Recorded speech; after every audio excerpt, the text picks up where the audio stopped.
Hello મિત્રો, જય માતાજી, જય શ્રી મહાકાલ. હું અરુણ. તો આપણે આ ઘણા સમય પછી એક ગુજરાતીમાં વિડીયો લઈને આવ્યા છે, જે આપણે ઉનાળાની ગરમીની અંદર પક્ષીઓની સારસંભાળ કઈ રીતે રાખી શકીએ એના પર છે. તો તમે જોઈ શકો છો કે આપણે નીચે પાણીમાં પલાળીને આખી ચાદરને નીચે પાથરી દીધી છે. એની સાથે સાથે આપણે કૂલર પણ ચલાવી રહ્યા છે, ફોગર પણ ચાલે છે, અને બહાર આપણે જે ગ્રીન નેટ લગાવી છે એની ઉપર 3 થી 4 વખતે બપોરમાં પાણી પણ આપણે કમ્પ્લીટ પલાળી દઈએ છીએ. અને વેન્ટિલેશન આપણા શેડનું ફૂલ છે, તો કે કોઈ હબ્સ જેવું થતું નથી. તો આનાથી સેટઅપ ઠંડુ રહે છે, અને બર્ડ્સને એટલી ગરમી હેરાન નથી કરતી. કેમ કે અત્યારે આપણે ત્યાં જોઈએ તો 43 ડિગ્રી ઘણા ટાઈમથી કે 15 દિવસથી કન્ટિન્યુ 43 ડિગ્રી તાપમાન દેખાઈ જ રહ્યું છે. માણસ સહન નહીં કરી શકતા તો બર્ડ્સ તો કેવી રીતે કરે. તો તમારે પણ આ રીતે કાળજી લેવાની રહેશે.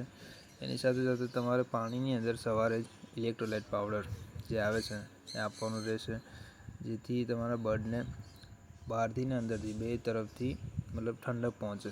તમે જોઈ શકો છો કે આપણા એક પણ બર્ડ હાંફી નહીં રહ્યા, બરાબર છે. બધા એક શાંતિથી બેઠા છે. જોઈ શકો તમે દરેક બર્ડને. ફ્લેશ ચાલુ કરીને બતાવી દો એકવાર.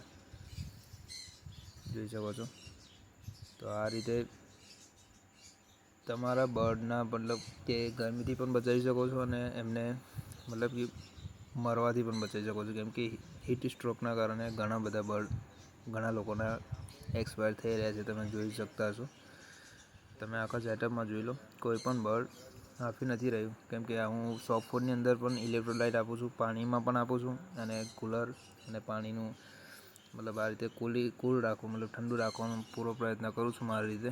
હું એમાં થોડો ઘણો સફળ પણ થયો છું. તો તમને એમ લાગ્યું મેં તો આપણે ઓડિયન્સ સાથે શેર કરીએ.